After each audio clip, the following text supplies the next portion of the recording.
Hello, my dear little champs. Welcome back to our channel. Learn and grow better. Kindly show your love. Please like, share, and subscribe the channel. And don't forget to hit the bell icon so that you never miss any video. Let's get started. As you already know, हम कर रहे थे science का chapter 2 nutrition in animals, जिसमें हम digestion जो है completely discuss कर रहे हैं अपनी वीडियोस के थ्रू। अगर आपने अभी तक प्रीवियस वीडियोस को चेकआउट नहीं किया तो जल्दी से जाइए, चैनल पर प्लेलिस्ट अपलोडेड है। तो आज की वीडियो में बाय डायग्राम आपको क्लियर हो रहा है कि हम क्या पढ़ेंगे। Yes, very well done. आज हम पढ़ेंगे डाइजेशन इन लार्ज इंटेस्टाइन।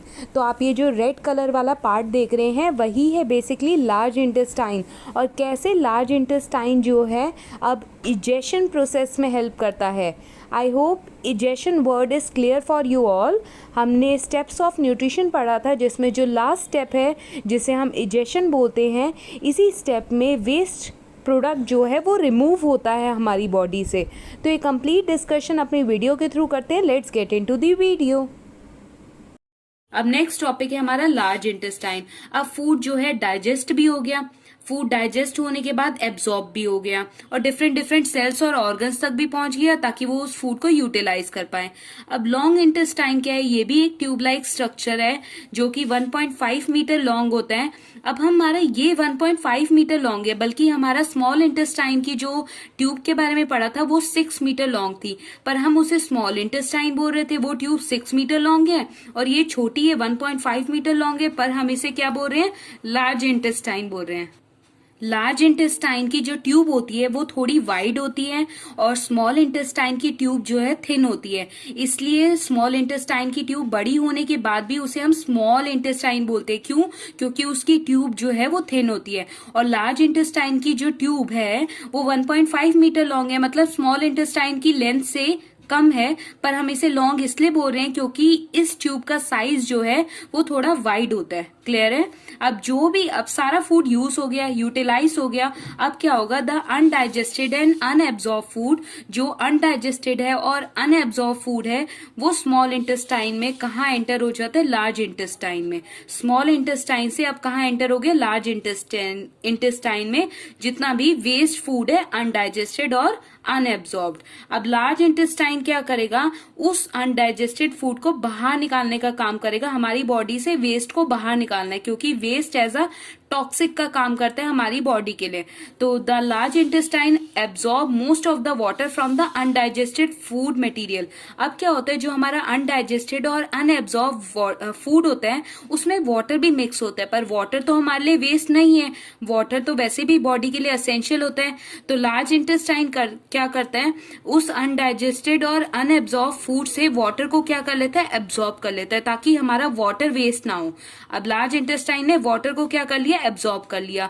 अब वही अनडाइजेस्टेड फूड मटेरियल जो है वो सेमी सॉलिड फॉर्म में कन्वर्ट हो जाता है। सेमी सॉलिड फॉर्म में कन्वर्ट इसलिए हो रहा है क्योंकि उसमें से वाटर को एब्जॉर्ब कर लिया गया, ताकि वाटर हमारा वेस्ट ना हो, हमारी बॉडी में वाटर की कमी ना हो। तो वाटर को एब्जॉर्ब करने के बाद वो अनडाइजेस्टेड फूड जो है वो सेमी सॉलिड फॉर्म में कन्वर्ट हो जाता है।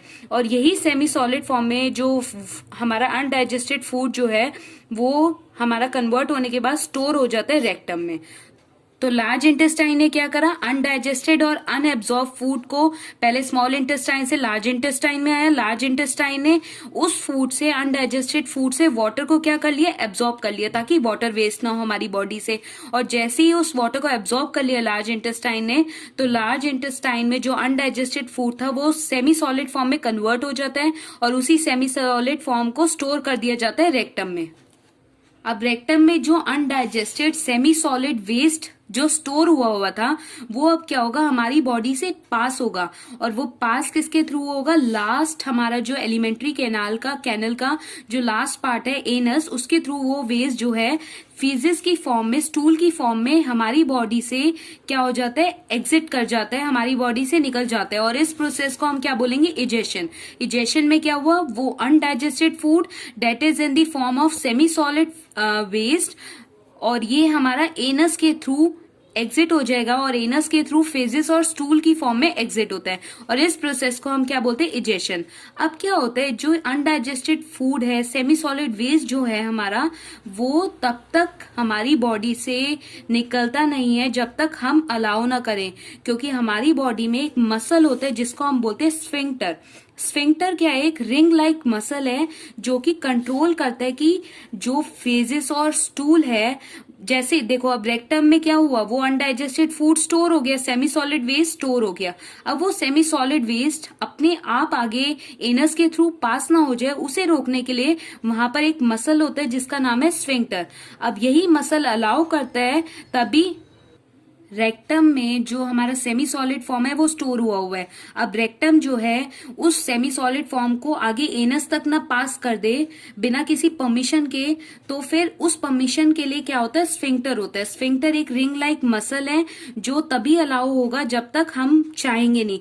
तो ह्यूमन बीइंग कहीं पर भी ऐसे मतलब फीजेस और स्टूल पास ना करें, तो इसके लिए यहाँ पर एक कंट्रोल, आप कह सकते हो एक कंट्रोल बटन हो गया, एक कंट्रोल मसल हो गया, जो रेक्टम से डायरेक्ट एनस तक पास जो होगा स्टूल, वो तब तक नहीं होगा जब तक ह्यूमन बीइंग्स की विल नहीं होगी। तो ह्यूमन बीइंग्स जब चाहेंगे तभी वो स्फिंक्टर क्या होगा, वो रिंग लाइक मसल ओपन होगा और रेक्टम से वो सेमी सॉलिड फॉर्म जो है वो एनस से क्या हो जाएगी, पास हो जाएगी। तो फॉर एग्जाम्पल कि आपका जो घर में टैप लगे हुए हैं, उस टैप के थ्रू वाटर जो है वो वेस्ट ना होता रहे, तो जब तक हम टैप को ओपन नहीं करते तो वाटर वेस्ट नहीं होता। तो टैप जब ओपन होगा तभी वाटर जो है बाहर आता है। बिल्कुल ऐसे ही रेक्टम के वहां पर, अगर मान लेते हैं ये पार्ट रेक्टम है, तो यहाँ पर एक नॉब लाइक स्ट्रक्चर है। नॉब मीन्स एक बंद करने वाला कोई आपका स्ट्रक्चर होगा जो इस चीज को, सेमी सॉलिड वेस्ट को नीचे नहीं आने देगा। ये नॉब लाइक स्ट्रक्चर क्या है, हमारा स्फिंक्टर, जो कि एक रिंग है मसल की, और जैसे ही सेमी सॉलिड फॉर्म को नीचे भेजना है तो ये रिंग लाइक स्ट्रक्चर क्या होता है, खुल जाता है और सेमी सॉलिड वेस्ट जो है वो एनस से डायरेक्ट बाहर हो जाता है। ध्यान रखना है आपको, ये स्फिंक्टर जो है वो ये कंट्रोल की तरह एक तरह से यूज किया जाता है, जो पैसेज ऑफ फेजेस को कंट्रोल करता है। क्लियर है? Thanks for watching. Till then, take care. Bye bye. And please subscribe the channel.